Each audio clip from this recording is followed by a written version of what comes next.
Ce matin, nous allons avancer. Et notre titre ce matin, c'est Tournant extraordinaire de destinée. Dans la vie de chaque être humain, il y a un tournant extraordinaire. Si tu manques ce tournant-là, tu vas continuer dans le vide. Et c'est important ce matin que tu comprennes de quoi on va parler. N'oublie pas que nous sommes dans le mois de l'onction fraîche, de la parole pleine d'assurance et d'une démonstration de puissance. Et dans ce mois, il y a le séminaire de Pentecôte là-dedans. Mais avant de progresser, nous allons lire ensemble 1 Timothée 1, 18 à 19. 1 Timothée 1, 18 à 19. Le commandement que je t'adresse, Timothée, mon enfant, selon les prophéties faites précédemment à ton sujet, c'est que d'après elles, tu combattes le bon combat en gardant la foi et une bonne conscience. Cette conscience, quelques-uns l'ont perdue et ils ont fait naufrage par rapport à la foi. Ils ont fait naufrage par rapport à la foi. Est-ce que nous comprenons ce que le Seigneur nous dit ce matin? Dieu nous parle à travers un jeune homme appelé Timothée. Je voudrais que vous soyez attentifs ce matin, que vous soyez chrétien 50 ans, 40 ans. Écoutez-moi ce matin. Parce que la plupart des choses que Dieu a destinées pour vous ne se sont pas accomplies. Et c'est pourquoi beaucoup de gens, malgré un élément de succès, ils souffrent dans le reste de la vie. Ce n'est pas la peine d'avoir un succès, un dixième et les 9 dixièmes dans l'échec. Ça ne vous sert à rien. Dieu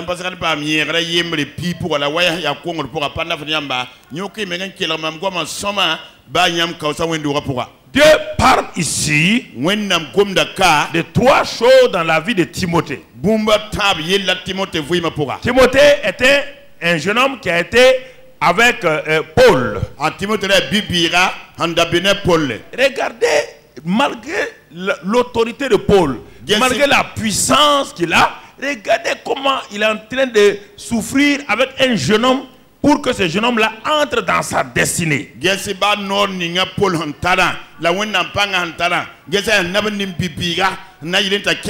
le même combat que nous avons tous les jours en tant qu'hommes de Dieu et femmes de Dieu. Il y a beaucoup de gens qui sont assis dans nos églises comme des ménagères, alors que ce sont des gens que Dieu a prévus pour quelque chose de spécial.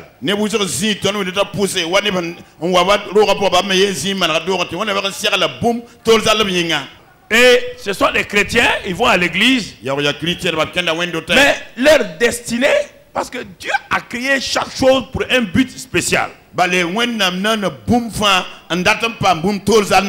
même que les hommes n'ont jamais inventé quelque chose pour rien, de même Dieu, le grand Dieu, le premier inventeur, a inventé, a créé l'homme pour un but.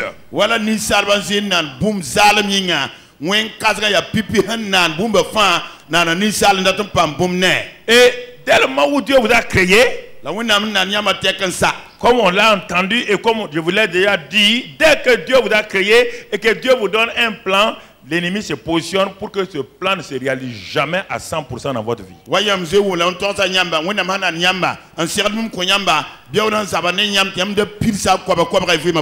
Comme il est rusé, il va travailler pour vous donner quelques éléments de votre destinée qui vont faire plaisir à votre chair.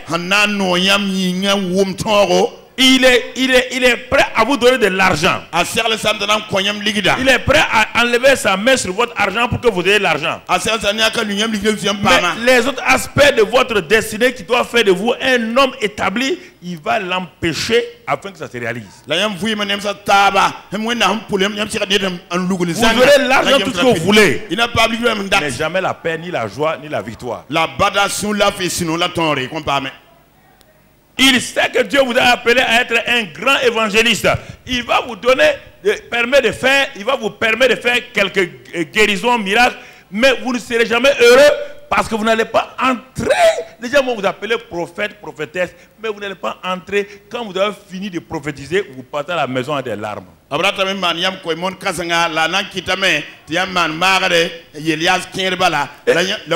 attention de prendre un seul élément de votre vie, croire que c'est ça que Dieu vous a appelé. Si le reste de votre vie ne colle pas avec ce que vous avez là, quelque chose ne va pas. Satan vous a pris en otage quelque part. Le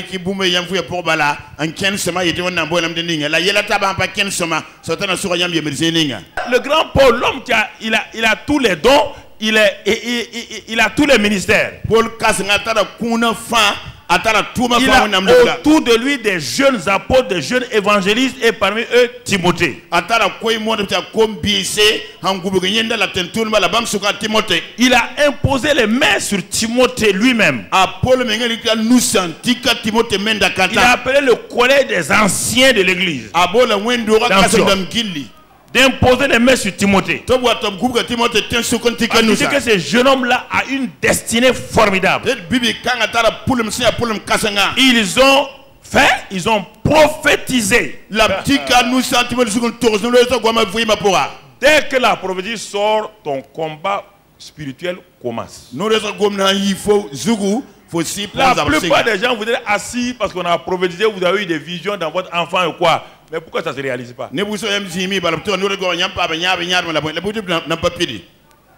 On dit quelqu'un a prophétisé. Et vous croyez qu'une prophétie se réalise automatiquement?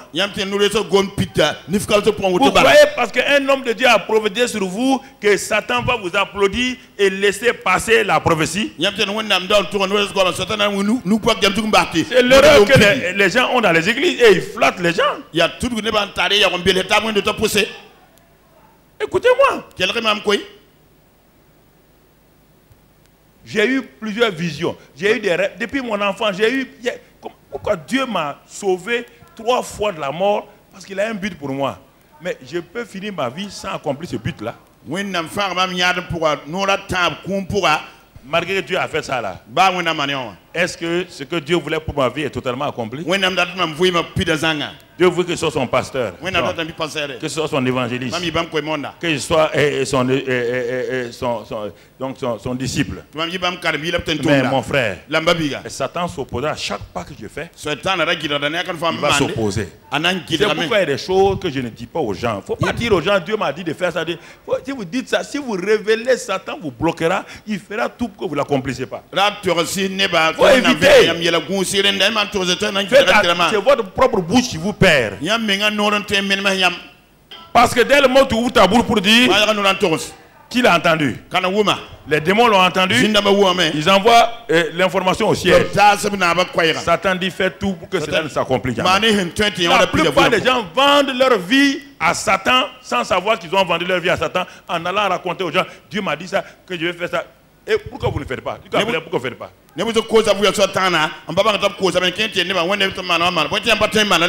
Pourquoi Satan veut vous donner des idées de découragement? Faites telle chose.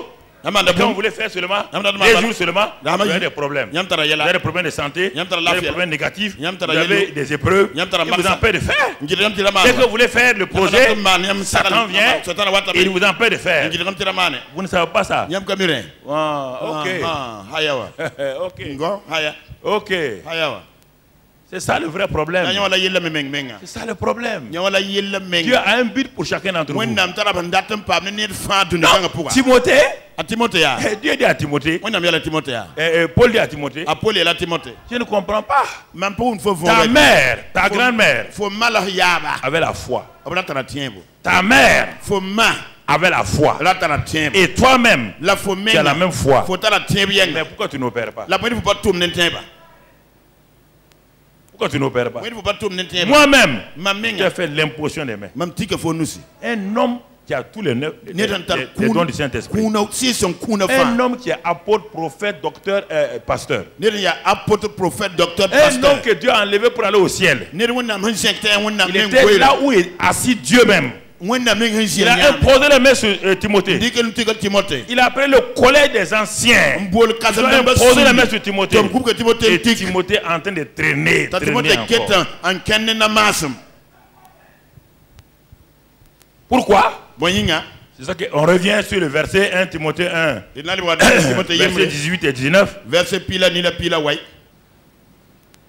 Le commandement que je t'adresse, c'est-à-dire que Timothée, j'ai regardé ta vie.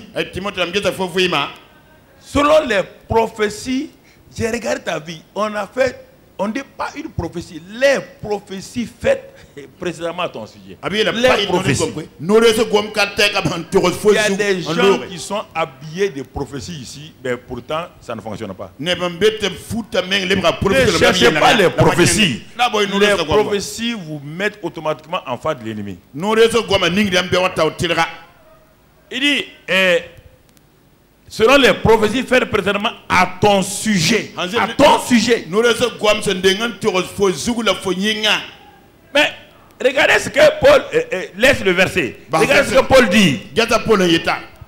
Ces prophéties, quand elles ont été faites, pour ton avenir, pour ta destinée, les prophètes qui ont prophétisé sur toi là, les apôtres qui ont prophétisé sur toi là, ils disent que ta responsabilité maintenant est que, d'après les prophéties là, tu combattes le bon combat. Le bon combat, et c'est pas fini.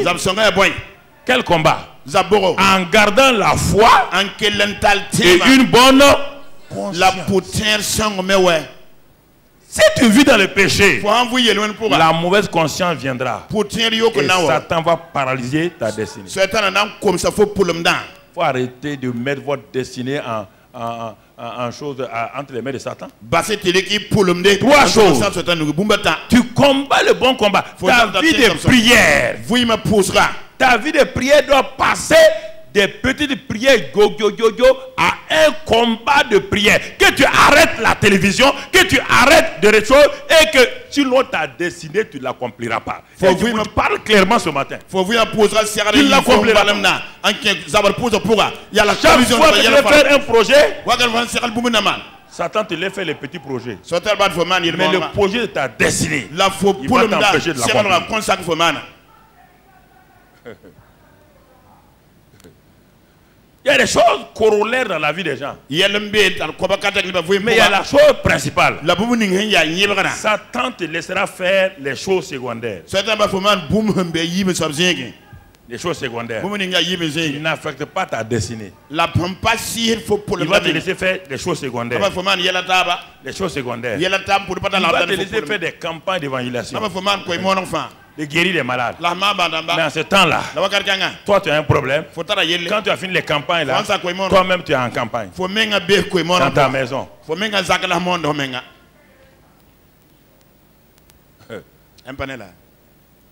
Comprenez, il y a plein de gens qui sont assis. Quand je vous regarde, vous ne comprenez pas ce que vous vivez. Vous croyez que la prière de quelqu'un d'autre va proposer. C'est votre prière. Paul n'a pas dit je vais prier pour toi Timothée. Non. Il dit la prophétie a été donnée. Toi, à partir de cette prophétie, commence le bon combat. La prière. Est-ce que ta vie de prière est renouvelée, est ranimée? C'est pour dire ranime la flamme. Prière. Deuxièmement, ta foi. Troisièmement, ta bonne conscience. Parce qu'il dit si ton cœur te condamne, Satan va rire de toi. Si ta vie, ta manière de vivre, même si Dieu a une destinée pour toi, ça ne peut pas s'accomplir. Parce que tu vis dans une mauvaise conscience. Et tu ne peux pas garder la foi si tu n'apprends pas à combattre le bon combat dans la prière. Je suis évangéliste, je suis pasteur, je suis prophète. Satan, ça l'inquiète pas ça. Les petites prophéties à gauche, à droite. Mais regarde ta vie. Regarde comment tu souffres. Regarde comment tu souffres. C'est pas normal. On doit souffrir avec joie. Et souffrir en gémissant, c'est pas Dieu. Il dit les mêmes choses. Pierre dit les mêmes souffrances sont imposées à tous nos frères. Mais tous les frères ne gémissent pas. Les souffrances que tu as, j'ai ça 10 fois plus, mais je ne gémis pas. Les épreuves que tu as, moi j'ai 10 fois tes épreuves, je ne gémis pas.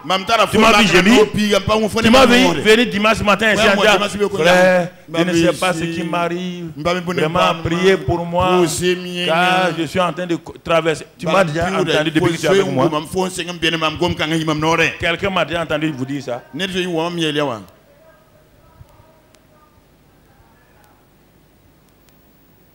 C'est ça.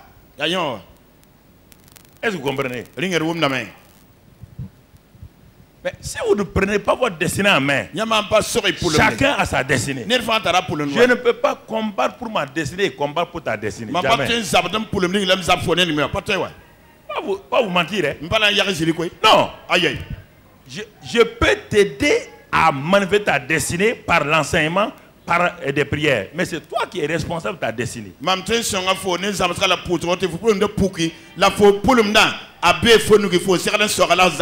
Tu dois être responsable de ta destinée. Tu ne peux pas payer des gens qui vont venir chez toi, prier, prier, prier, prier. Dieu va leur dire, mais est-ce que moi, j'ai déjà dit que quelqu'un peut accomplir la destinée de quelqu'un? Pourquoi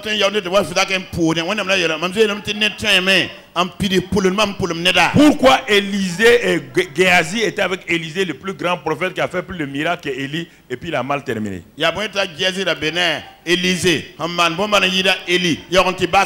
Vous pouvez être avec un grand homme de Dieu et mal terminé. Je vous préviens seulement, vous pouvez être avec l'homme de Dieu le plus puissant, le plus loin, et mal terminé. Géasi a mal terminé. Parce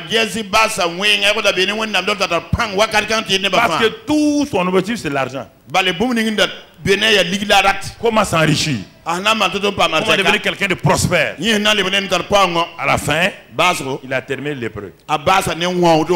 Malgré l'onction, Élisée s'est arrêté et a dit à Naaman, va te laver. Le plus grand lépreux du siècle a été lavé, nettoyé, et le serviteur du prophète là est devenu lépreux.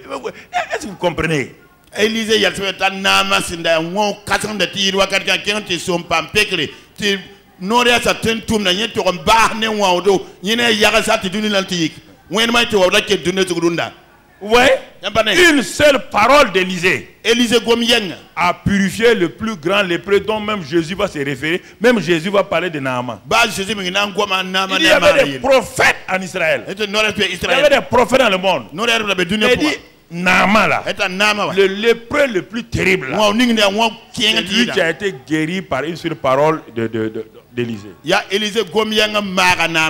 En ce temps, son serviteur, l'homme qui voyait les miracles, l'homme qui voyait la puissance de Dieu. Non, il ne combattait pas le bon combat. Il ne gardait pas la foi. Il n'a pas de bonne conscience. Il a quitté la présence d'Élisée avec la lèpre. Il a vu des gens venir chez Élisée malades, morts. Il a vu son patron ressusciter des morts. Mais lui, il quitte son patron lépreux. Ça, c'est terrible. Sa destinée a été nettoyée par Satan.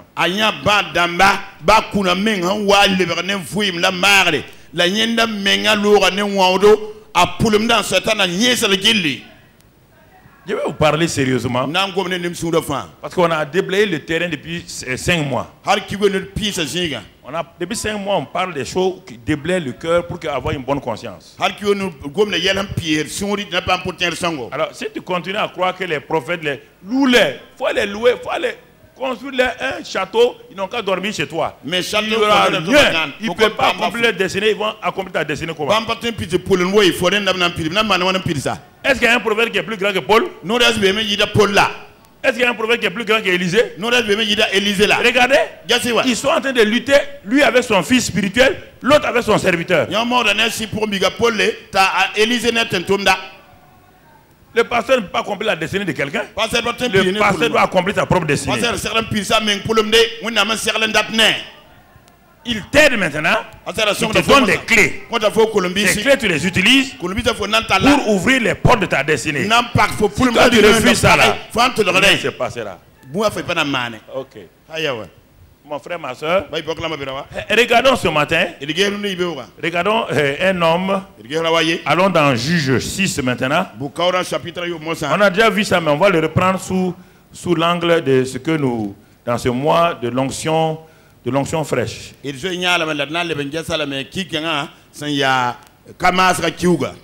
On va voir d'abord le contexte, Juge 6. On parle sans lire, on ne va pas lire d'abord, je n'ai pas donné ce verset, mais il s'agit du peuple d'Israël qui a une grande destinée. Une destinée nationale. C'est la destinée nationale de chaque pays. Il y a la destinée des individus, des familles. Le Burkina Faso a une destinée. Chaque ville du Burkina Faso a une destinée. Chaque quartier a une destinée. Chaque grande famille a une destinée. Dans la famille, le père a une destinée. La mère a une destinée. Chacun des enfants a une destinée. Voilà un destin national. C'était pour révéler au monde entier qui est Dieu. Révéler au monde entier qui est le vrai Dieu. C'était la destinée d'Israël.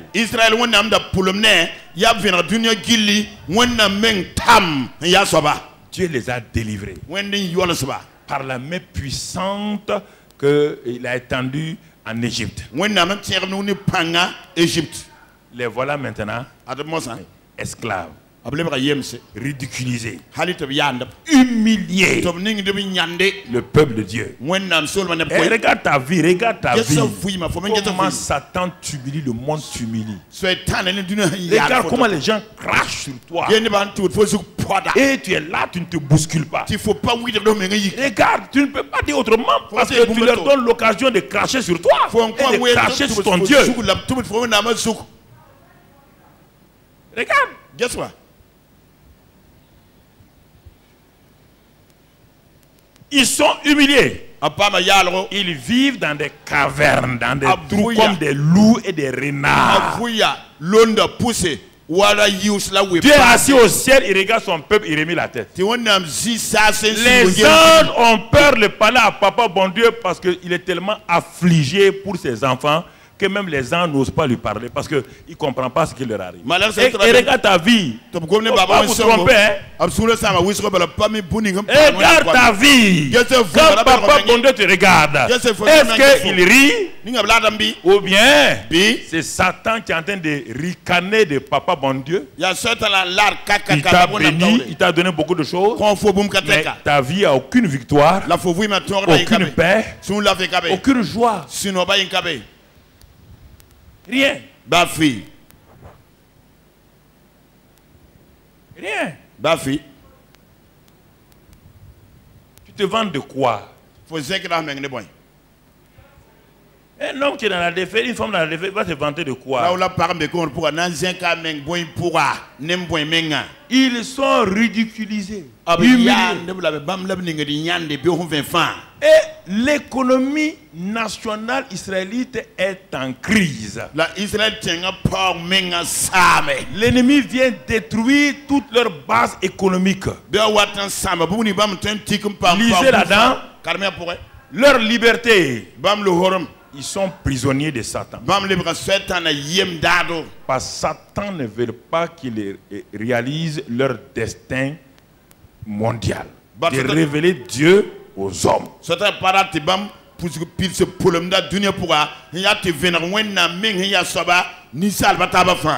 Dieu t'a créé pour ça. Oublie ton mari, oublie ta femme. Individuellement. Individuellement. Je ne parle pas au couple, je parle à chaque individu. Dieu t'a appelé pour révéler à ce monde-là qui lui il est. Où es-tu? Dans quelle caverne te trouves-tu? Un homme, une femme comme toi de grande valeur, tu es dans des cavernes de Satan. Quand on te regarde, on dit tu es telle position, tu es avocat, tu es ingénieur, tu es docteur et tu es dans une caverne. Quand on regarde ta maison est belle. Mais quand Dieu regarde ta maison, tu es dans une caverne.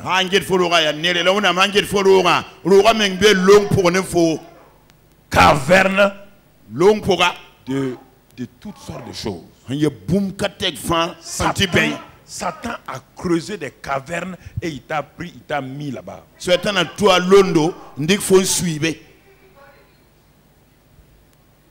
Il dit va à l'église, il n'y a pas de problème, va à l'église. Quand tu reviendras de l'église, tu viendras trouver ta caverne. Va à l'église. Élève tes mains, loue, danse. Va danser, va donner tes dîmes et tes offrandes. Mais moi je t'attends. Quand tu reviens, il te met. C'est pourquoi ça ne va pas dans ta vie. Ça ne va pas dans vos vies. Il dit donne l'argent que tu veux. Viens, tu vas me retrouver, ta caverne est là. Quand tu viens comme un chien qu'il a domestiqué, il ouvre, dit rentre là-dedans. Allez, rentre.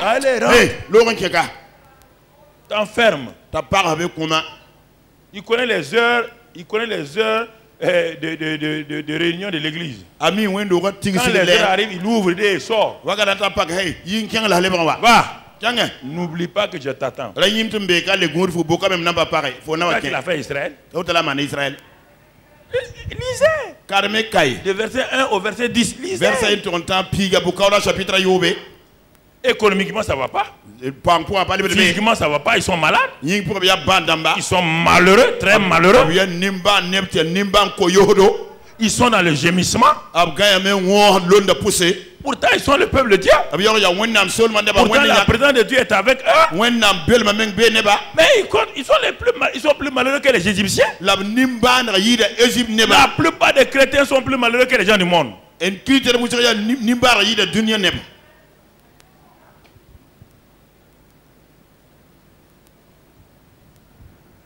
que vous allez vous secouer? Moi, tu es quoi? Si tu meurs tout de suite là, tu peux te présenter devant Dieu avec ce que tu vis là. Tu ne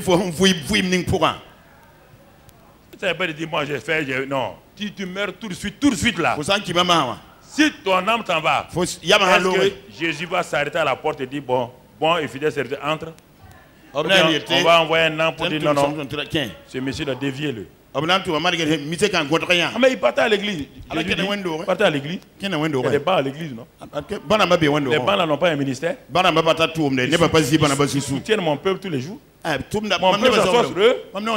Ils sont fatigués. Mais ils ne se plaignent pas. Il faut arrêter.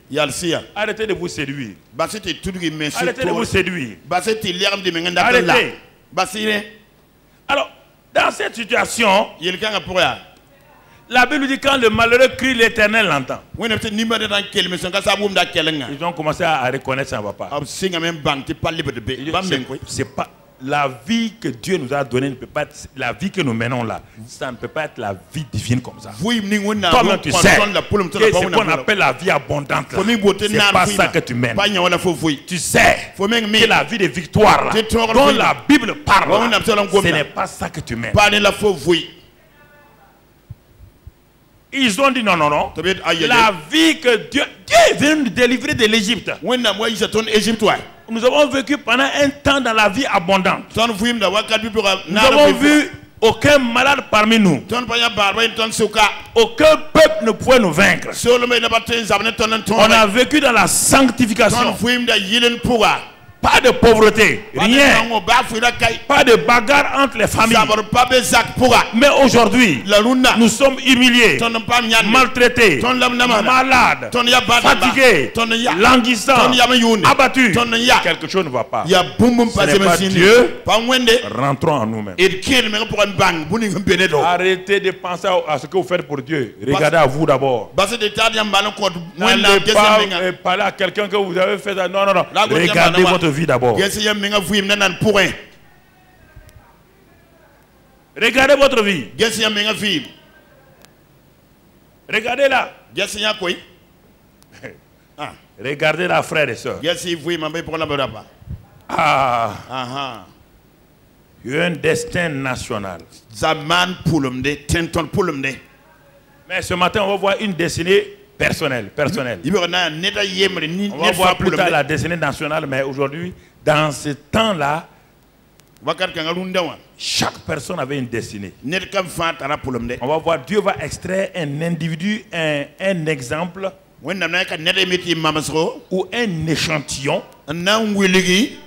du grand groupe, et il va nous présenter comment toute une nation dans la défaite, toute une nation dans les problèmes, toute une famille dans le complexe d'infériorité, comment malgré ça, lui, Dieu, a donné une destinée à chaque individu. Et il va extraire ce grand groupe-là, un seul individu. C'est un principe général de Dieu. Dieu a des principes sur lesquels il fonctionne. Si tu comprends ça ce matin-là, tu seras un homme heureux, une femme heureuse. Si tu ne comprends pas ça, là, il va extraire un homme qui lui-même ne croyait pas en lui-même, était au plus bas, et vous allez voir ce que Dieu va faire. Dieu est à la recherche d'un homme ou d'une femme qui va dire oui, Seigneur, je suis fatigué de vivre ce genre de vie-là. Ça ne peut pas être ma destinée. Ce que je vis là, ça ne peut pas être ma destinée. Ah, non. Le grand Dieu là crée un homme et il vit comme ça. Non. C'est ça. Et cet homme dont on va parler, il criait ce cri-là. Mais c'était caché. C'était caché. Dieu va nous révéler que ce jeune homme-là criait le cri du destin et Dieu va entendre. Dieu va dire, ah, voici un homme qui fait un bon cri. Est-ce que tu fais un bon cri? Le seul cri que tu fais, Seigneur, donne-moi de l'argent, donne-moi ceci, donne-moi une femme, donne-moi des enfants, donne-moi ceci. Ce n'est pas des bons cris, ce n'est pas des cris de destin.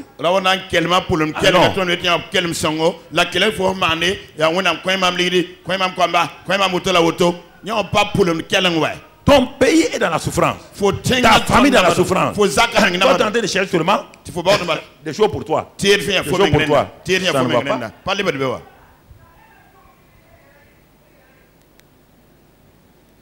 Dieu a regardé le peuple. Chacun a une destinée. Mais dans la situation actuelle là, il faut un homme qui va comprendre sa destinée pour libérer son peuple. Donc il faut un homme qui va avoir le destin de libérateur.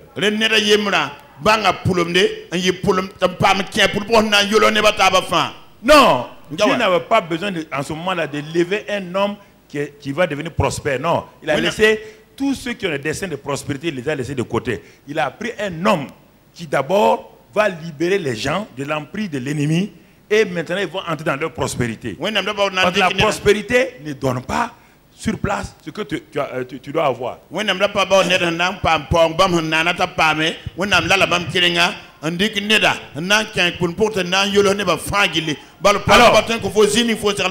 on va commencer au verset 11 maintenant.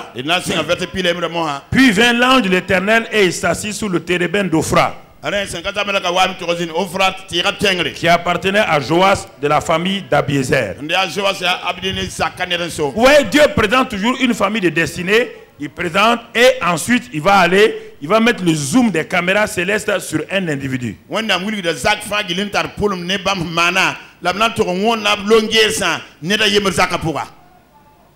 il va mettre les caméras sur un individu.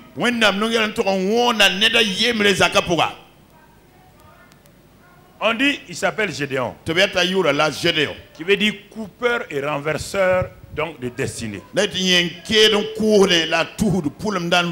Dans l'éternité, il a été connu comme quelqu'un qui coupe les liens de Satan, qui renverse les choses, les autels, et qui établit la destinée de Dieu dans sa vie et dans la vie des autres.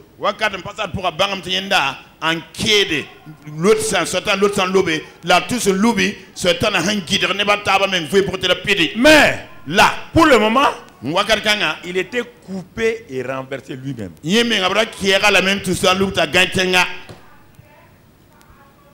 Au moment où Dieu intervient là, Gédéon, son identité là, n'avait aucun sens pour lui, pour sa famille et pour son pays.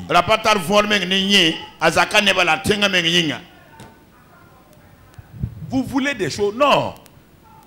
C'est le cri, quelle est ma destinée, Seigneur? Pourquoi suis-je sur la terre?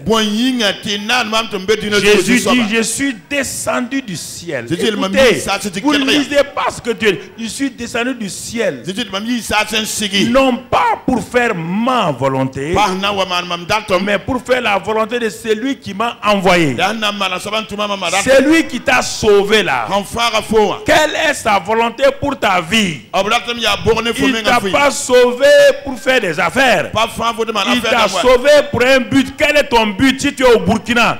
Quel est le but que Dieu a? Si d'abord le premier but, c'est ça. Est-ce que tu es d'accord avec Dieu? Est-ce que ta communion, on va voir, est-ce que ta relation avec Dieu est bonne?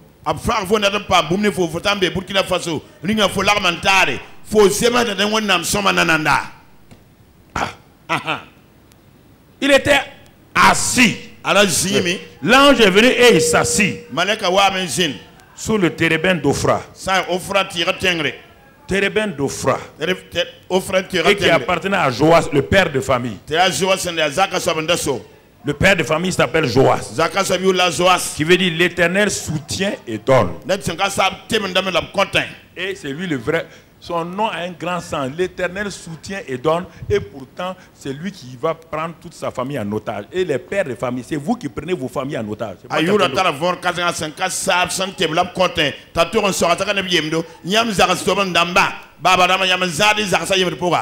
homme qui a un grand nom comme ça. On ne parle pas de la mère de Gédéon. On n'a jamais parlé de sa mère. On parle de son père. Ce sont les pères qui définissent l'identité et la destinée de leur famille.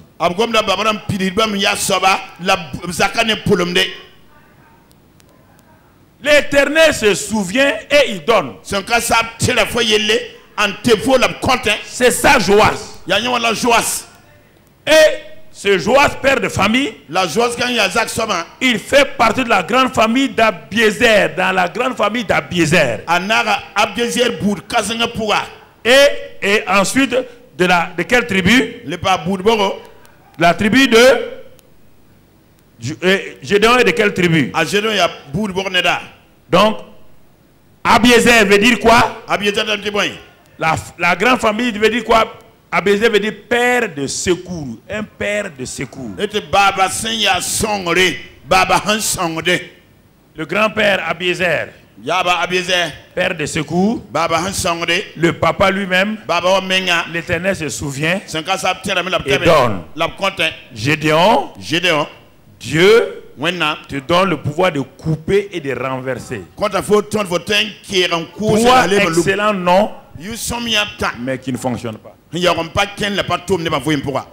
Ça ne fonctionne pas. Ça ne fonctionne pas. Ça veut dire quoi?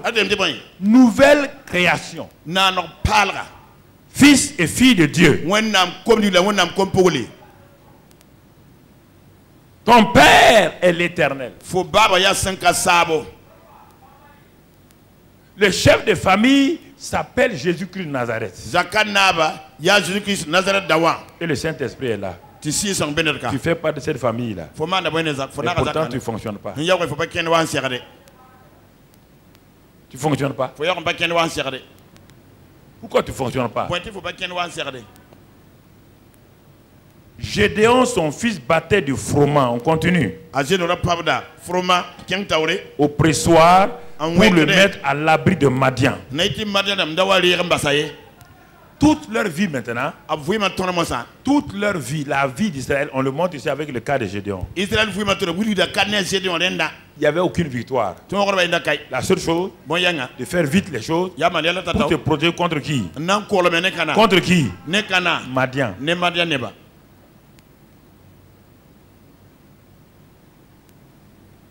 C'est-à-dire que les combats qu'il menait là étaient des combats perdus d'avance. Ils sont devenus une équipe défensive et il n'y a pas une équipe, il n'y a pas d'offensive là-dedans. Voilà l'équipe de Gédéon. Tout le temps vous protégez. On se protège des Satan, des sorciers. Ça c'est une équipe qui est perdue. Tout le temps votre seul but, Satan, les sorciers viennent.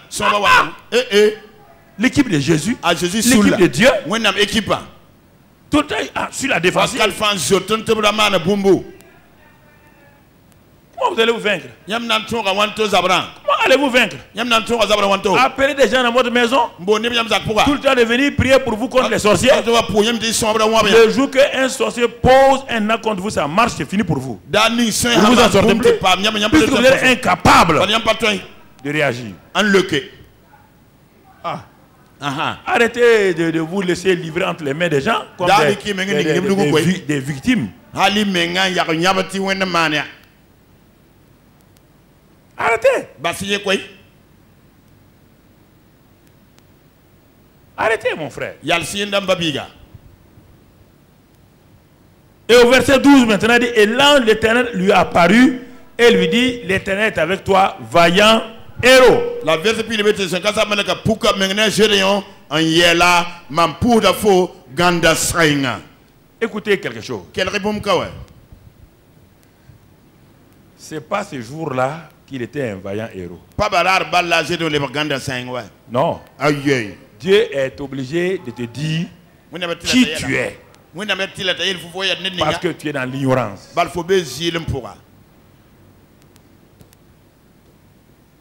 Il n'a pas de faire de toi un vaillant héros. Dieu salue un homme qui est caché dans une caverne. Un homme qui est vaincu, Dieu l'appelle vaillant héros. Donc, son identité de vaillant héros ne dépend pas de ce qu'il fait. Sinon, ce qu'il fait là, on devait l'appeler vaillant zéro.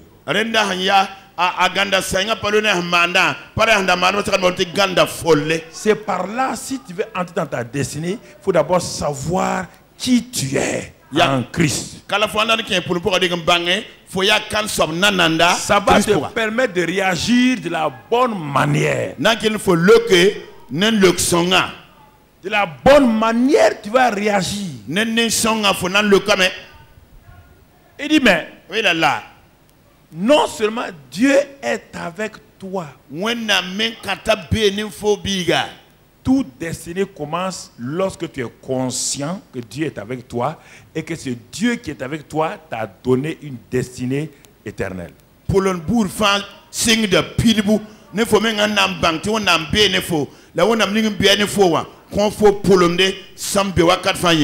C'est le premier pas de révélation que tu dois accepter. Ça veut dire que Dieu dit maintenant, déclenche tout pour que tu entres dans cette destinée, parce que moi je te vois vaillant héros, toi tu es dans la défaite, puisque Dieu a dit vaillant héros, sa parole t'a communiqué la force pour sortir de la situation là, pour maintenant vivre la vie de vaillant héros.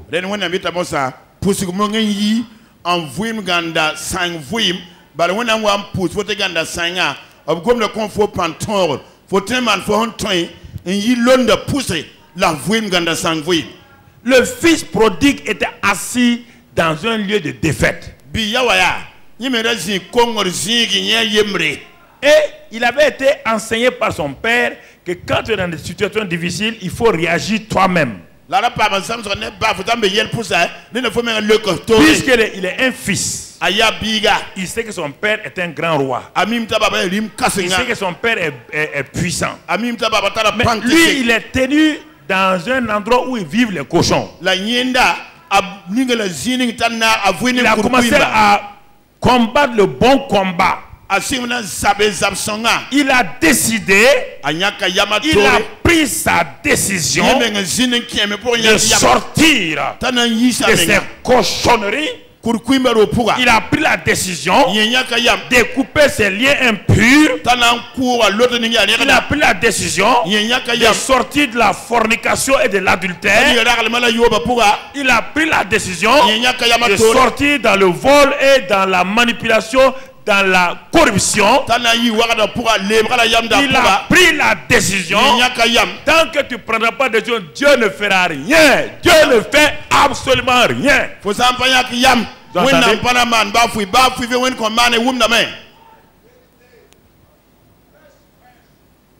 Dieu n'est pas ton esclave. Il t'a donné la vie.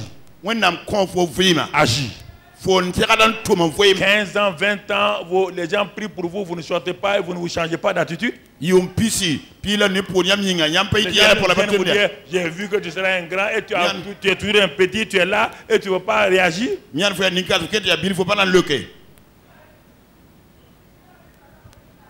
Le fils prodigue a dit ah non. Il dit ça en est assez. Hein?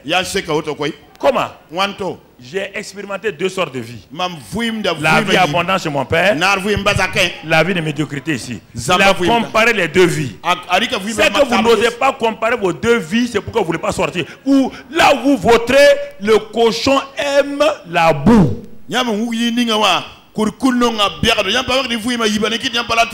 Parce qu'en lui, il est un cochon. Son identité, c'est un cochon. Mais prends le chat. Même met l'eau sale sur le chat. Qu'est-ce qu'il fait? Qu'est-ce qu'il fait? Il se remue. Il lèche. Et il s'en va. Le cochon, tu l'amènes à l'hôtel laïco. Ouaga 2000. Tu le laves à Barkatigi. Tu le mets parfum sur lui. Tu l'habilles 3 pièces. Tu mets une cravate au cochon. Et tu le mets là-bas à l'hôtel, la suite présidentielle. Tant qu'il est dans cette suite-là, il est un cochon civilisé. Alléluia, alléluia. Mais laisse la pluie venir. Sors avec monsieur le cochon. Va à la porte. Tu dis au cochon, tu es civilisé maintenant. Hein? Regarde, tu as une belle cravate. 3 pièces. Et tu ne dois plus vivre là. Le cochon va dire oui, patron. Tourne le, dis attends-moi, donne-moi. 2 minutes, j'arrive. Tourne le dos. Le cochon va regarder le patron. Il va regarder la boue. Il va aller où? Avant que le patron sorte, il trouve le cochon où? Dans la boue. Parce qu'un cochon est un cochon.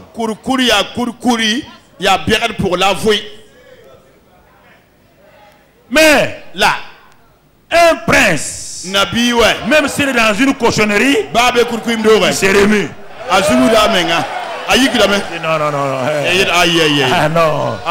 Il dit ma vie actuelle est un accident. C'est un accident. Je ne suis pas né pour vivre avec les cochons. Non, je refuse ça. Il dit je me lèverai, j'irai chez mon père et je vais recommencer la vie abondante. Alléluia. Alléluia. Dieu a une destinée pour vous. Dieu a une destinée pour vous. Dieu a une destinée pour vous.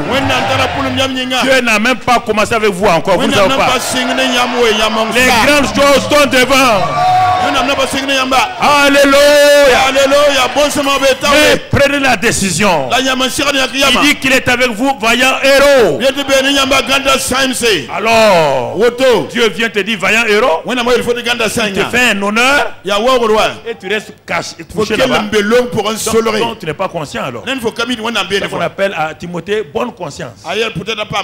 Tu es conscient que Papa bon Dieu est là. Tu es conscient qu'il a de grandes choses. Parce que si Dieu met dans ta main les bénédictions aujourd'hui, Satan va les voler. Donc, il te secoue d'abord. Tu te secoues. Tu purifies. Et maintenant, les grandes choses là, tu vas te les donner. C'est pour toi, c'est pour toi, c'est pour toi, c'est pour toi, c'est pour toi, c'est pour toi, c'est pour toi. Alléluia. Alléluia. Asseyez-vous quelque temps. Merci Seigneur. Dis merci Seigneur. Oh, ma destinée n'est pas perdue. Dieu s'occupe de moi. Et j'ai dit ah mon Seigneur. Vous voyez comment il est tombé? C'est l'Éternel est avec nous. Pourquoi toutes ces choses nous sont-elles arrivées? Il ne vit que par les sensations et les sentiments. Dieu te dit, je suis avec toi, vaillant héros. Est-ce que tu as besoin de raconter tes problèmes encore? Il y a des gens, quand ils viennent, ils disent, eh, ma fille, qu'est-ce qu'il y a? Mon fils, qu'est-ce qu'il y a? Il dit, mais oh, je vois que Dieu est avec toi. Pasteur, attends d'abord. Attends d'abord. Je suis né dans une famille misérable. J'ai dit, mais on dit Dieu est avec au présent. Est-ce que tu parles du passé encore? Mais tu sais, pasteur, attends. Tu ne sais pas que j'ai souffert. J'étais orphelin depuis à l'âge de 2 ans. Tu es orphelin aujourd'hui? Tu as le père. Hein?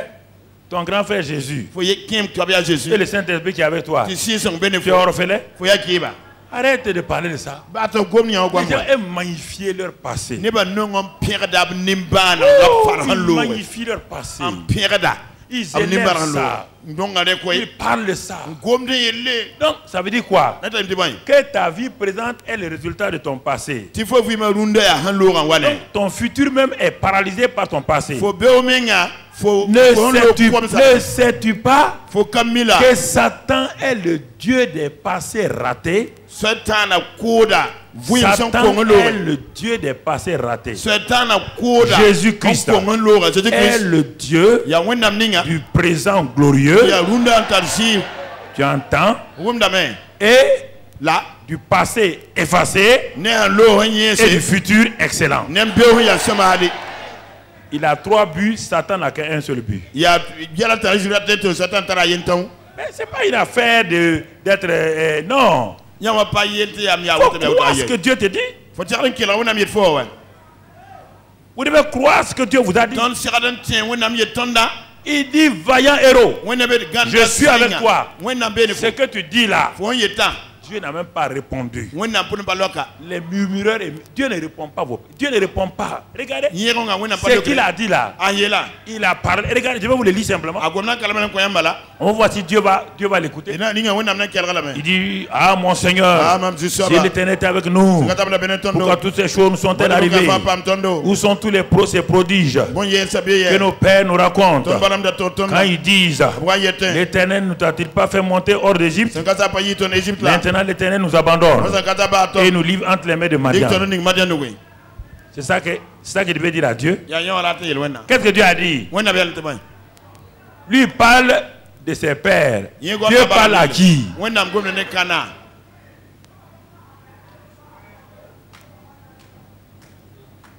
Lui parle des ancêtres.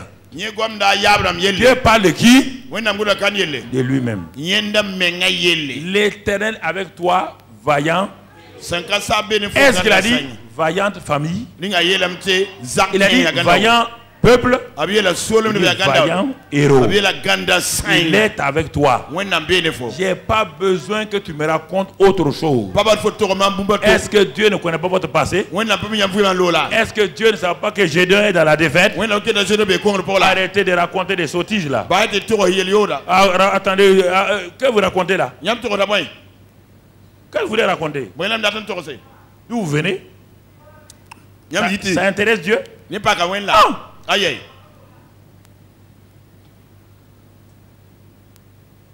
Regarde le verset qui suit. Dieu répond à Gédéon selon ses pensées et non pas vos pensées. Dieu ne répondra pas à vos pourquoi, les quoi. Dieu n'a jamais répondu à quelqu'un, il ne fera pas pour vous. S'il vous plaît, ce n'est pas la peine de perdre votre temps, il ne fera pas. Pourquoi mes enfants sont comme ça? Pourquoi mon mari est comme ça? Pourquoi ma femme Dieu ne répond pas. Regardez ce que Dieu vous dit. Regardez ce que Dieu vous dit. Verset suivant. Verset suivant. Qu'est-ce qu'il dit? L'Éternel se tourna vers lui et dit, va avec cette force que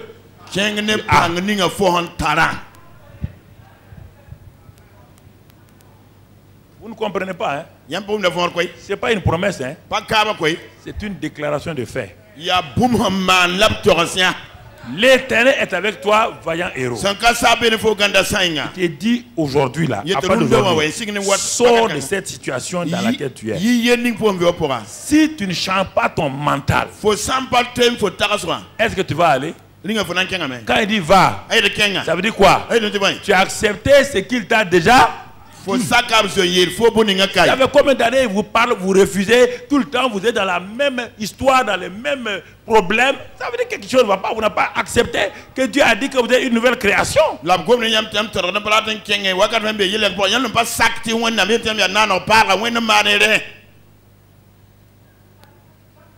On va voir l'homme là.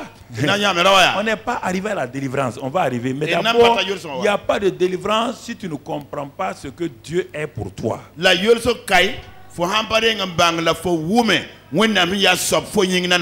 Dieu vient dynamiser, vivifier ce que tu as en toi. Il dit, va avec cette force que tu as. Quand Dieu est avec toi, qui est avec toi? La force divine avec toi. Tu peux échouer. Arrêtez vos raisonnements occidentaux et vos raisonnements francophones là.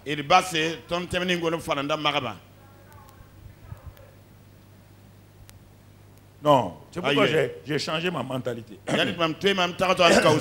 Non, attention à quoi? Attention à Dieu. Attention à Dieu. Ah bon? Ah bon, donc Dieu est mauvais, tu dois faire attention. Comment peux-tu avoir foi dans un Dieu à qui tu dis fais attention à lui?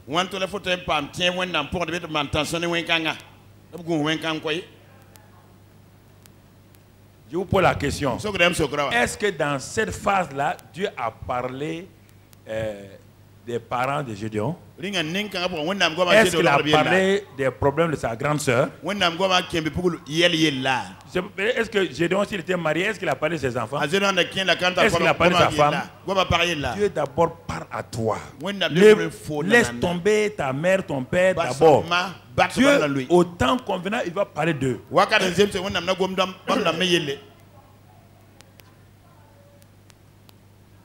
Et tant que toi, tu n'es pas restauré, il n'y aura rien. C'est ça. Il va parler. Tout le monde a problème. Tout le monde est dans la souffrance. Tout le monde est dans les problèmes. Mais les vainqueurs sont ceux qui savent qu'ils ont des problèmes. Je suis en route. Dans Canaan, je suis en route. Dans Canaan, si tu ne viens pas, ne me retiens pas. Je suis en route. Gloire à Dieu, je suis en route. C'est ça que Josué et Caleb ont dit. Caleb à 85 ans a dit à Josué, donne-moi cette La montagne de qui? Où te trouve qui? Cette montagne-là, il y avait qui là-bas? Les géants, oui ou non? À 85 ans, l'homme dit, je suis aussi jeune qu'au temps de Moïse. Donne-moi la montagne d'Anak.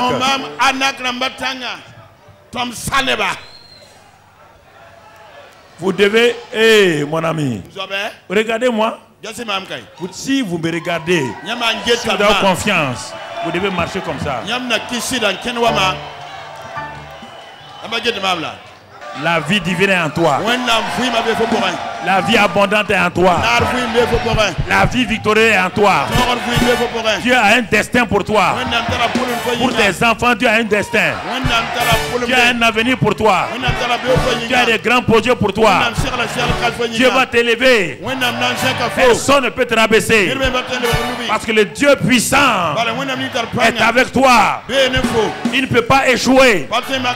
Aucun Anak, aucun Madianita ne peut prévaloir sur ta vie. Parce que l'éternel Dieu est avec toi. Le Tout-Puissant est avec toi. Celui qui est invincible est avec toi. Celui qui n'a jamais échoué est avec toi. Celui qui donne la vie abondante est en toi. Celui qui a ressuscité Christ est en toi. Il donne la vie à ton esprit. Alléluia. Mama. Parle la langue, parle la langue. Otokobri bakanda skraida ha. Rete kebrebe kedo sokorebe kenda. Rata kabraba kamba bahanda. Rete kebrebe kondolo sobrehenda. Makandra bakoro skoreda. Ekando brotobe. Makandro tokobre kebe kendo sorinda. Rata kabraba kandolo sobrenda. Rete kebrebe kondolo tobegenda. Aba bahanda. Roto kobre ke bebe kerebe kendolo sobre kanda bahanda. Makandra ta kebre kondo bre ke de bre kamba bahanda. Reke de kerebe kendo sobre kanda bahanda. Hey! Roto kobre ke bahanda. Au nom de Jésus. Amen. Amen.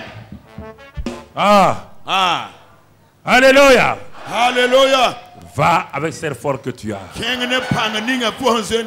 Dis au Seigneur, merci pour la force que j'ai. Je suis un libérateur.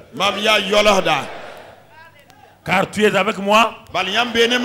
Et je ne peux échouer. Je ne regarde pas ma situation présente. Car ma situation présente est mon propulseur. Comme la fusée qui est propulsée, ma situation présente est le moyen par lequel je vais m'élever dans les cieux dans ta présence. Et je vais vivre dans l'espace au-dessus de Satan. Il n'a pas de pouvoir sur moi. Au nom de Jésus, assois-toi mon frère. Regardez la mentalité rétrograde. C'est difficile de la changer. Premièrement, Dieu est avec toi. Il dit, ah Seigneur, il dit, va avec la force. Regardez sa réponse. Mon Seigneur, avec quoi délivrerai-je Israël? Voici ma famille est la plus pauvre en Manassé. Donc il est de la tribu de Manassé. La tribu de Manassé. Alors en étant de la tribu de Manassé, on a vu Manassé la semaine. Tu comprends pourquoi il y a un problème maintenant? Pourquoi il y a un problème? On va arriver maintenant au point important du message. Il est de la tribu de... Donc, ce qui est en Manassé est arrivé sur quoi? Ce qui vient de ses ancêtres a commencé à faire quoi? Affecter qui? Affecter Gédéon.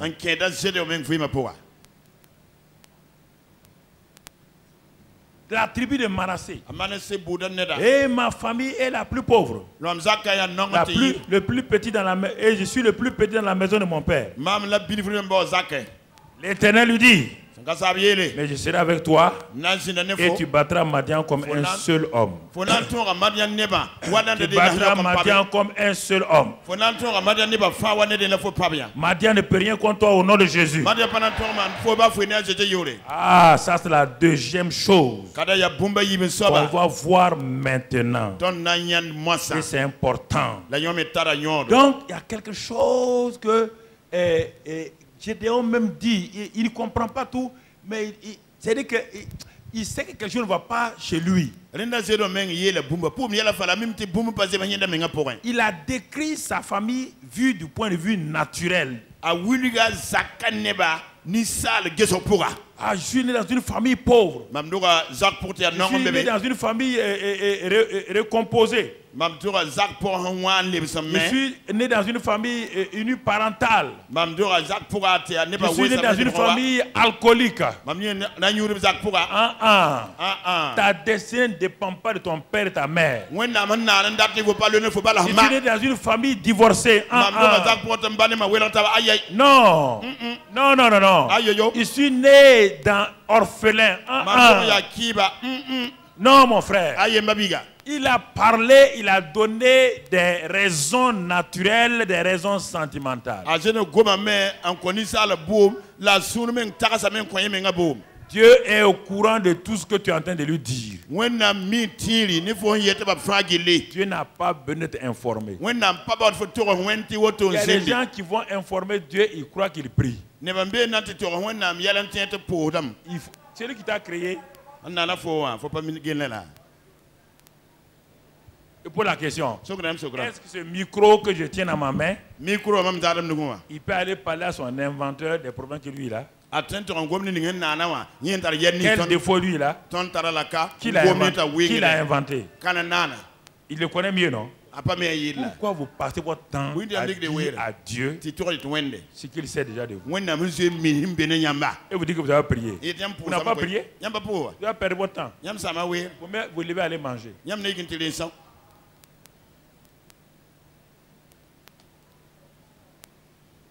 Pourquoi vous voulez dire aux gens, allez, quand vous voulez voir un homme de Dieu, allez déjà, lisez votre Bible, rassemblez les éléments, allez avec lui. J'ai constaté tel fait dans ma vie sur le plan naturel. Mais je ne comprends pas tout, mais je sais que Dieu a une solution pour moi. Parce que je suis venu vous voir. Mais vous partez, vous racontez votre vie de A à Z. Quand vous avez fini, vous devez enlever toute la foi du pasteur. C'est pourquoi la plupart des prophètes et prophétesses vous envoient d'aller faire les jeûnes d'Esther. Parce que vous avez enlevé leur foi, ils mettent la réponse. Ils disent, bon, va jeûner. Quand un pasteur vous dit ça, ça veut dire que vous l'avez tellement découragé que la seule chose qui lui reste, il met sur vous ce que vous voulez mettre sur lui. Il n'est pas bête. Il dit, ah bon, toi tu viens me trouver. Toi tu prends tes fardeaux, mets sur moi. On dit, déchargez-vous sur Jésus de tout. Moi, je suis Jésus, tu viens mettre sur moi.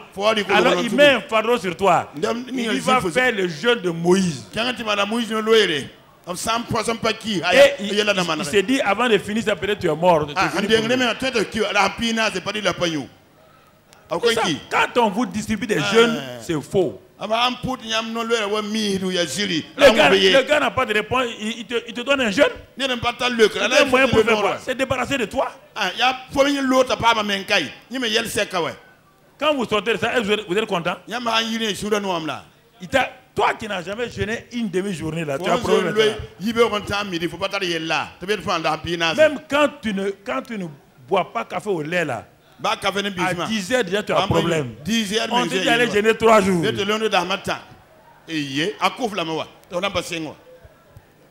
C'est ça. Il faut d'abord l'élément fondamental. C'est ça que Dieu est en train de guérir Gédéon. Il est en train de guérir pour lui donner la pleine assurance. Il est en train d'enlever la mauvaise conscience de Gédéon. La culpabilité et le complexe d'infériorité. Quand un homme a ça, il ne peut pas vaincre. Satan lui rappelle son passé. Satan le culpabilise. Tu as fait ça avant. Tu as fait ça avant. Oui, Satan. C'est ça. Dieu est en train de guérir l'homme. Dieu vous guérit d'abord. Il vous restaure d'abord. Parce qu'il a un plan pour vous. On ne peut pas donner un plan à un militaire qui est malade. On guérit le militaire avant de lui donner le plan. Sinon, il sera votre propre ennemi. Quand Dieu a fini de guérir, et il lui dit maintenant, verset 23 et verset 22, Gédéon, voyant que c'était l'ange de l'Éternel, dit, malheur à moi, Seigneur, Éternel, car j'ai vu l'ange de l'Éternel face à face. C'est ça qu'il te faut, mon frère. Il faut que tu vois Dieu face à face. Il faut que Dieu se révèle à toi face à face. Tu n'as besoin de rien d'autre. Tu n'as pas besoin des paroles des hommes d'abord. Tu as besoin de la présence de Dieu. Face à face. Et l'Éternel lui soit en paix. Ne crains point, tu ne mourras pas. Dieu dit sois en. Donc la restauration est venue, oui ou non? Gédéon est restauré, oui ou non? Il a la paix. C'est ça qui lui manquait. L'homme est guéri. Il a la paix. Maintenant, quand c'est comme ça, ne devancez jamais Dieu. Gédéon va devancer Dieu. Dieu dit, sois en paix. Qu'est-ce que lui s'élève? Et au verset 24, Gédéon bâtit là un autel à l'Éternel et lui donna pour nom l'Éternel paix. Il existe encore aujourd'hui à Ophra qui appartient à la famille d'Abiezer. Écoutez, il a partie importante maintenant. Dieu vous restaure. Dieu vous a sauvé et vous a restauré. Il a dit, vous avez la paix. Romains 5.1, étant justifiés par la foi, nous avons maintenant la paix avec Dieu. Le même Dieu qui vient te parler là, laisse-le te parler encore. Reste dans sa paix. Ne te lève pas pour dire tu vas faire des choses pour Dieu. Le deuxième pas est aussi important que le premier. Reste dans sa présence, dans la communion avec Dieu. Ah oui, je vais servir Dieu, je vais t'évangéliser. Attends. Attends. Il y a un problème que tu ne connais pas. Laisse à ce que Dieu te dise ce qu'il faut faire. Il n'a pas attendu que Dieu lui parle. Il s'est précipité. Un homme qui sort dans la défaite, il bâtit un hôtel de paix. Mais il a bâti l'hôtel de paix où? Donc à Ophra. Dans la famille de qui? D'Abiezer. Écoutez-moi maintenant. C'est l'erreur que beaucoup de gens font. Ils veulent offrir à Dieu des choses dont Dieu n'a pas parlé. Son intention est bonne. Ce que le jeune homme a fait n'est pas mauvais. Ce que vous faites n'est pas mauvais. Mais vous vous bâtissez sur un terrain qui appartient à Satan.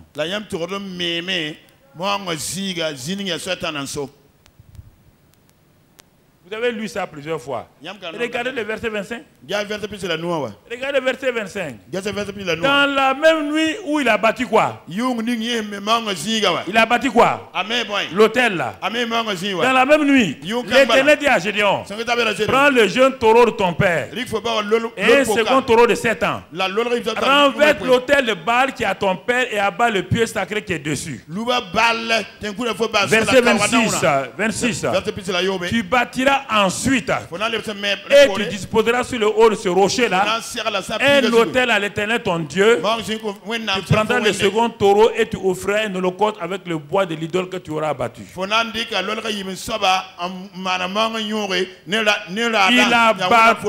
Il a bâti son autel sur quoi? Un terrain qui est déjà quoi? Miné. Oui ou non? C'est pourquoi la plupart des offrandes que vous faites là sont minées.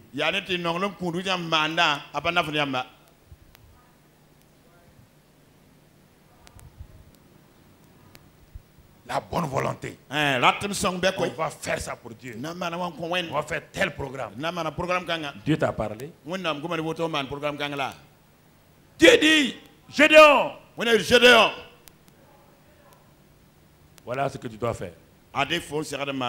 Je donne ma paix. Il a reçu la paix. Au lieu d'aller savourer la paix, d'aller faire une retraite pour louer Dieu, chercher la face de Dieu. Voici le vrai problème maintenant. Il n'a pas prié.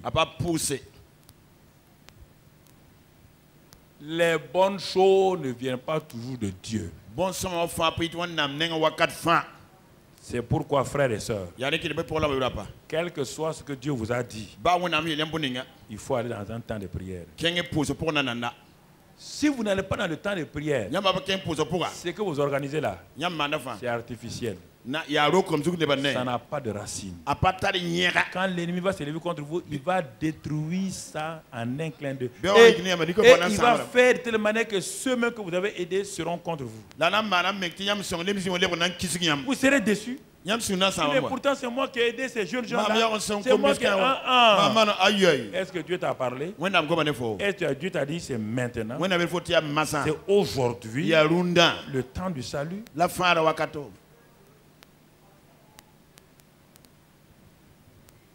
Dieu a des principes, il y a des procédures. Les 2 P.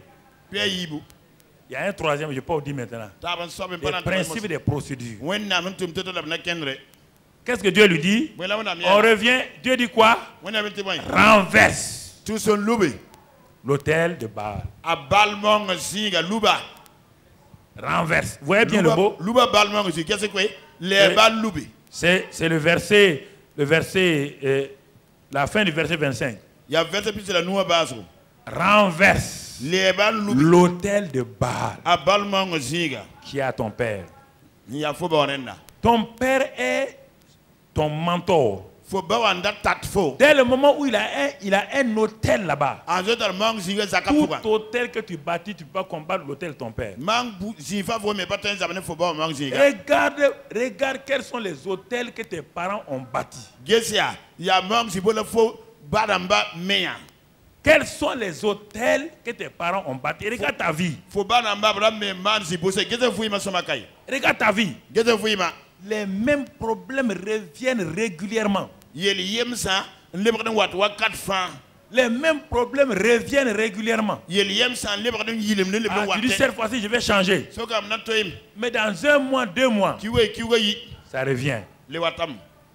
Si tes parents ont fait la nécromancie, consulter les morts autres là, cet esprit-là, tant que tu n'as pas compris, revient sur toi en permanence, te crée des problèmes la nuit quand tu dors.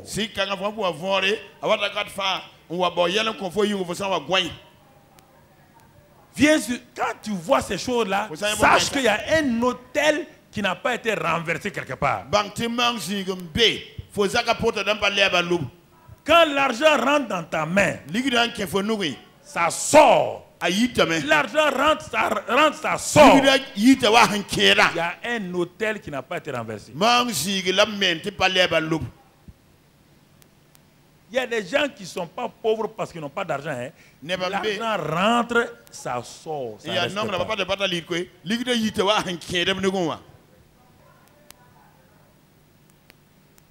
Si tu te mets dans une affaire avec eux, dès le moment ils font alliance avec toi, tout ton argent va commencer à sortir.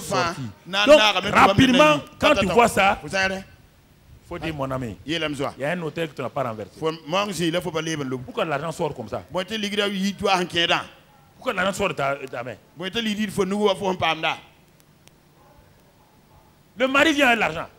Il donne 50 000 à sa femme. 2 jours après, il dit, bon, hey, donne-moi 25 000. Il dit, l'argent est fini. Il a fait quoi avec ça? Comment? 50 000. Ça, c'est de l'argent. Bon, essaye une deuxième fois. Si c'est faux, essaie ça. Tu vas te rendre compte. Essaie.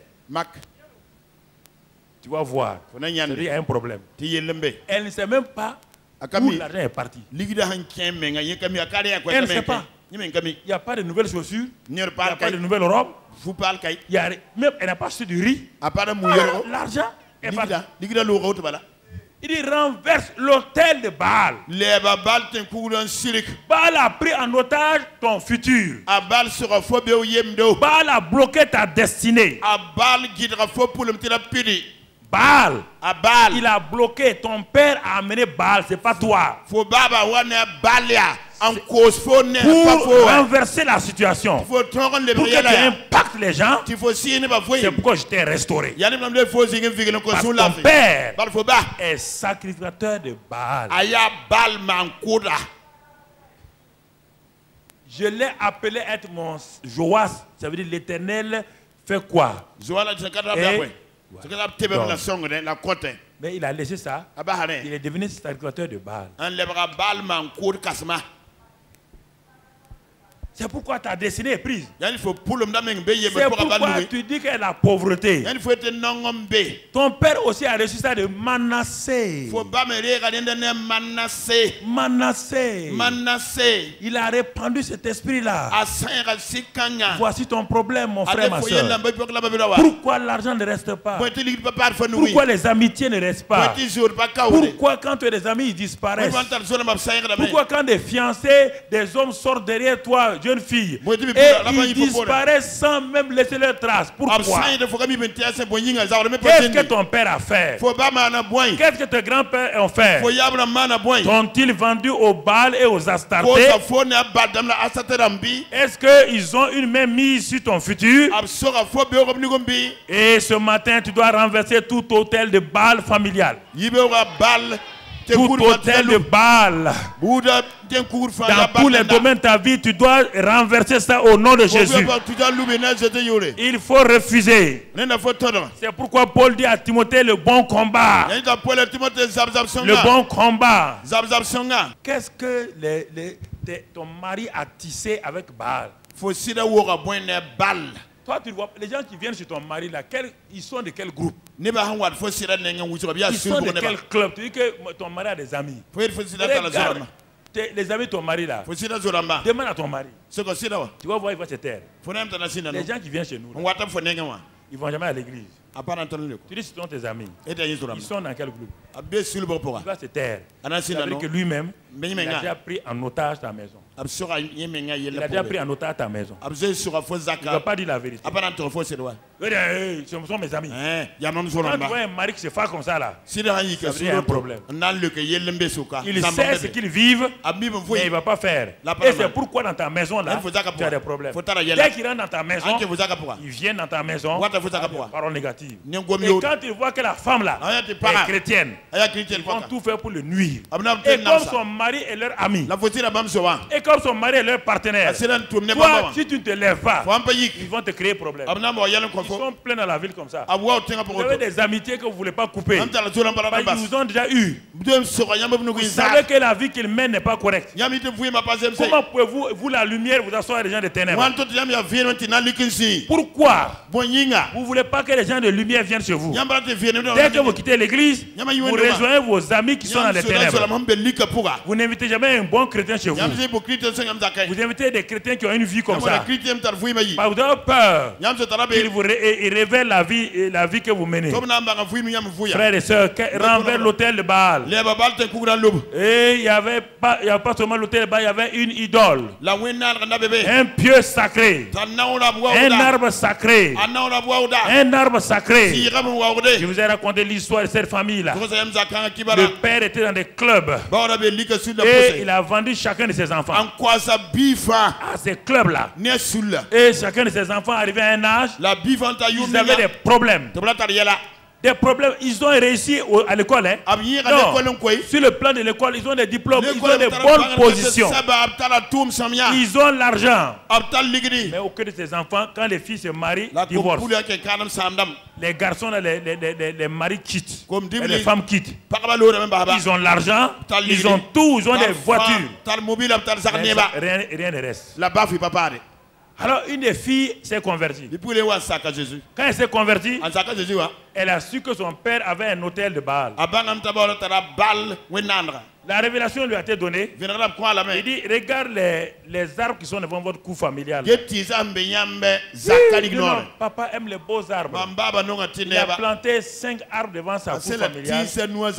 La révélation lui a été donnée. Ma fille, les derniers arbres là. Tu es la dernière fille, non? C'est ton arbre là-bas. Et chaque matin, le papa fait quoi? L'histoire, il arrose les arbres là. Il contrôle votre vie.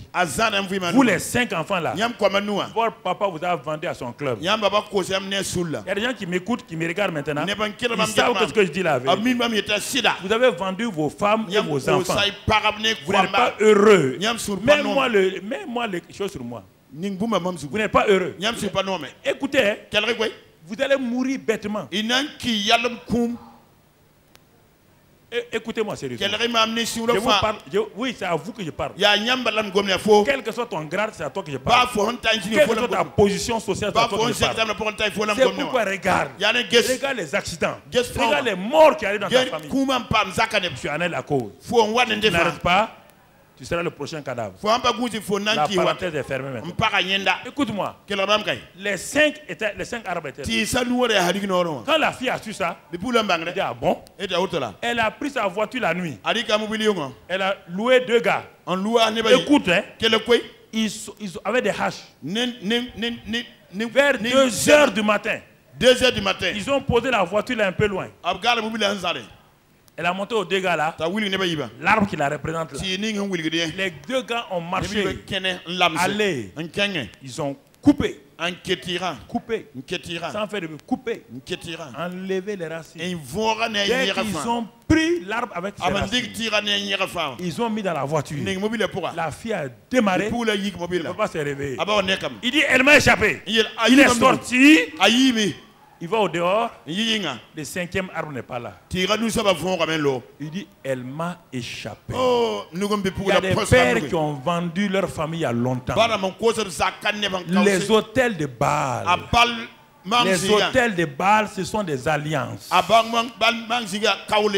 être bien, pour avoir le pouvoir, ils n'ont pas peur de livrer. Mon frère, ma soeur, si tu viens d'une famille comme ça et tu vois tes affaires ne marchent pas, alors tu as la responsabilité de renverser l'autel de Baal. Tu dois prendre position face à l'autel de Baal. Tu dois crier à Dieu. Je refuse que ma destinée soit enterrée. Je refuse que les autels de Baal de mes parents, de mes grands-parents, je les déracine au nom de Jésus. Les autels de Baal qui ont amené la pauvreté, qui ont amené la mort prématurée dans notre famille. Les filles ne se marient pas. Toutes ces choses-là, j'ai détruit ces autels.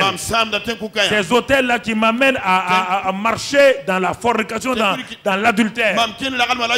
Regarde dans ta famille. Quand il y a l'adultère dans ta vie, regarde. Tu vas voir dans ta famille. Soit tes oncles, soit tes cousins ont la même vie que toi. Ils ont la même vie que toi. Il y a un hôtel de Baal.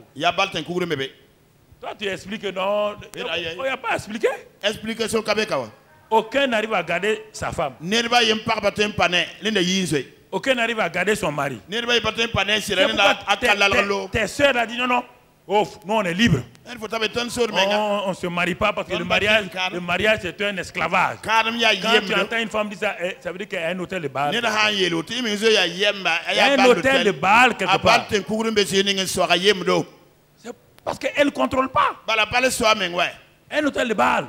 Il dit, si tu ne renverses pas l'hôtel de Baal, ça veut dire que ce que tu as fait là, il faut annuler.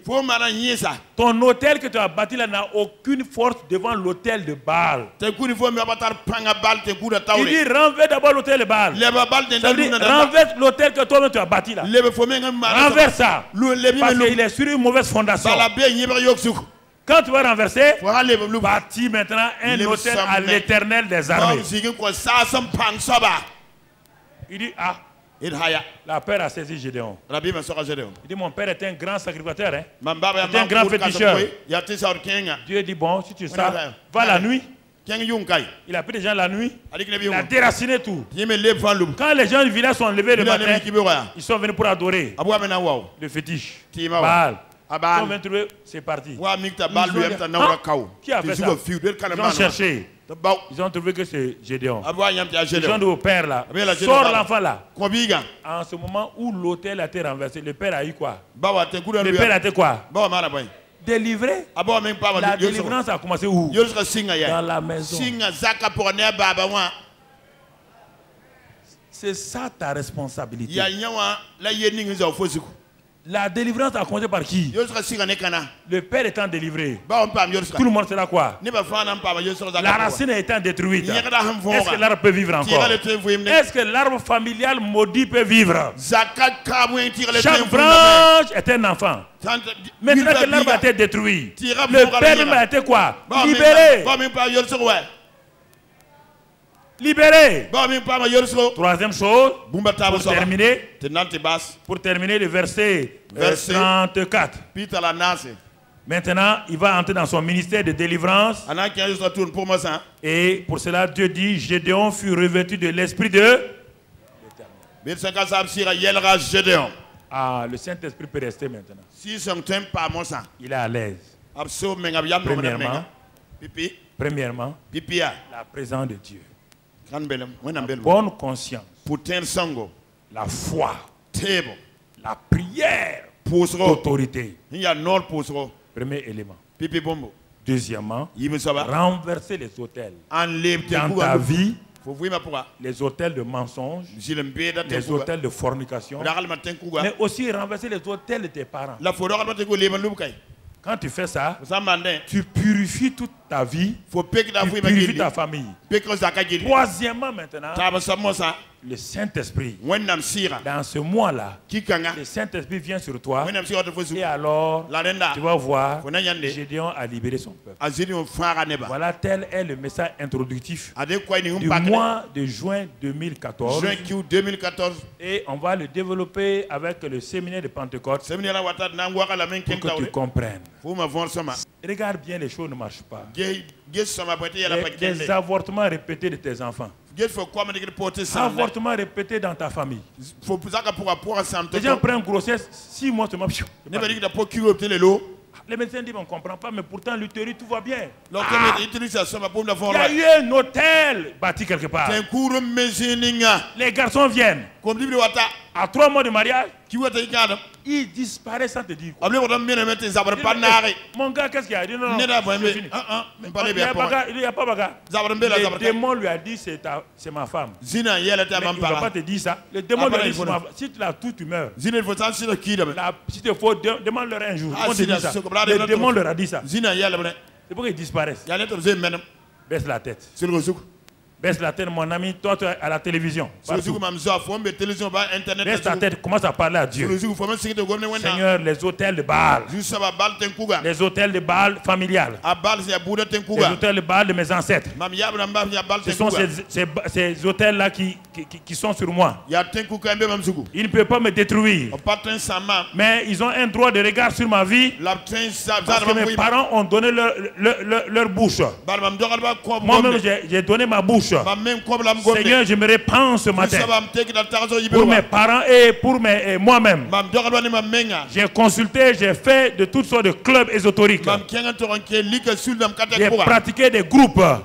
Seigneur, je me répands ce matin. Je te demande pardon ce matin. Car c'est à cause de ça que ma vie n'est pas abondante. Je n'ai pas la joie ni la paix. Seigneur, viens à mon secours. Je renverse tous les hôtels de Baal contre ma vie, contre ma famille, contre mes enfants, contre ma femme, contre tout le monde. Positionne-toi et parle. Le temps est venu pour prendre position. Prends position contre les hôtels de Baal. Dis-leur que tu les renverses ce matin au nom de Jésus. Qui n'ont aucun pouvoir sur ta vie au nom de Jésus. Dis-leur ce matin-là. C'est toi qui es le maître. Tu as un commandement sur eux. Ils ne peuvent pas te nuire. Renverse. Les hôtels de Baal venant tes ancêtres, venant tes parents. Renverse. Au nom de Jésus-Christ. Renverse les hôtels de Baal. Renverse les hôtels de Baal. Renverse les hôtels de Baal. Renverse les hôtels de Baal. Renverse les hôtels de Baal. Renverse les hôtels de Baal. Renverse les hôtels de Baal. Renverse les hôtels de Baal. Renverse-les. Tout hôtel qui est contre toi, qui est contre ton progrès, renverse-les. Renverse-les ce soir. Tu as l'autorité ce midi-là. Dis-leur, je vous renverse au nom de Jésus. Je vous renverse au nom de Jésus. Vous n'avez pas de pouvoir sur vous. Vous n'avez pas de pouvoir sur vous. Vous n'avez pas de pouvoir sur nous. Vous n'avez pas de pouvoir sur nous. Dans le nom de Jésus. Dans le nom de Jésus. Dans le nom de Jésus. Dans le nom de Jésus. Amen. Ouvre tes mains devant le Seigneur. Dis avec moi, Seigneur. J'ai réalisé pourquoi ma vie était limitée. Et que je ne pouvais pas avoir des percées. Et ce matin, j'ai pris position. J'ai renversé les hôtels de Baal contre moi, contre ma famille, contre mes affaires, mon ministère, contre tout ce qui me concerne. Ce matin, Seigneur, me voici dans ce premier jour du mois de juin. Seigneur, je veux une onction fraîche. Comme tu as manifesté dans la vie de Gédéon.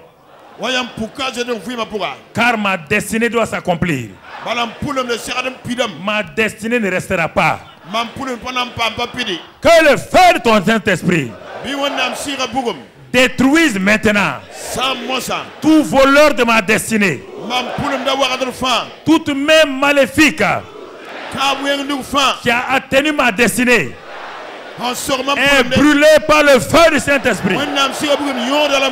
Toute langue maléfique qui s'est élevée contre ma vie, ma famille, mes affaires, mon ministère, ma santé, que ces langues-là maintenant soient détruites par le feu du Saint-Esprit. Ce matin, Seigneur, je me positionne et que le Saint-Esprit, en cette période de Pentecôte, me remplisse, me rafraîchisse, et que le Saint-Esprit m'équipe à nouveau pour des percées puissantes. Seigneur, je suis positionné. Je sais que celui qui est en moi est plus grand. J'ai fait ma part. J'ai renversé les autels. Père, que le Saint-Esprit qui est en moi, maintenant, lui soit donné la liberté d'agir comme il veut pour produire le vouloir et le faire selon ton bon plaisir. L'esprit de vie qui est en moi donne la vie à mon corps mortel. L'esprit de vie détruit toute maladie dans mon corps. Je ne peux pas mourir de ces maladies maléfiques là. Je suis libéré parce que l'esprit de vie est en moi. Il a vivifié mon corps de la plante des pièges qu'au sommet. Je suis plus que vainqueur. Car à la croix de Calvaire, Christ a pris mes maladies. Il a pris mes infirmités. Il a pris ma stérilité. Il a tout pris.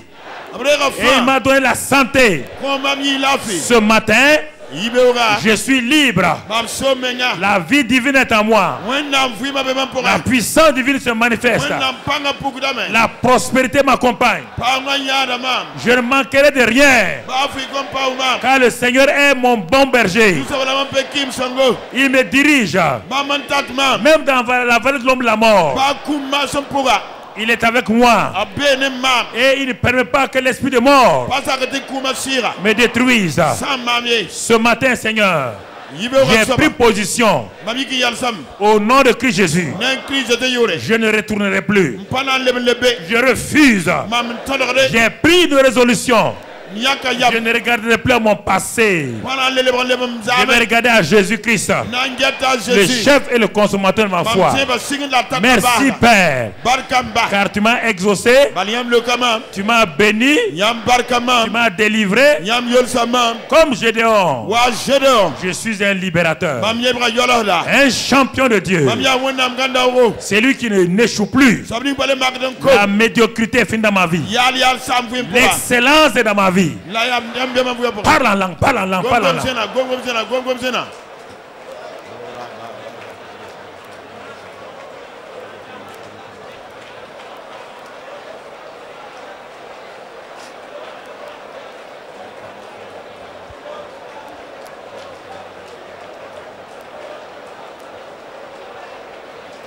Au nom de Jésus. Cela est fait au nom de Jésus. C'est accompli au nom de Jésus. Reçois cela au nom de Jésus. Marche dans ça au nom de Jésus. Ta victoire est assurée au nom de Jésus. Au nom de Jésus-Christ, la prospérité t'accompagne. Amen. Amen.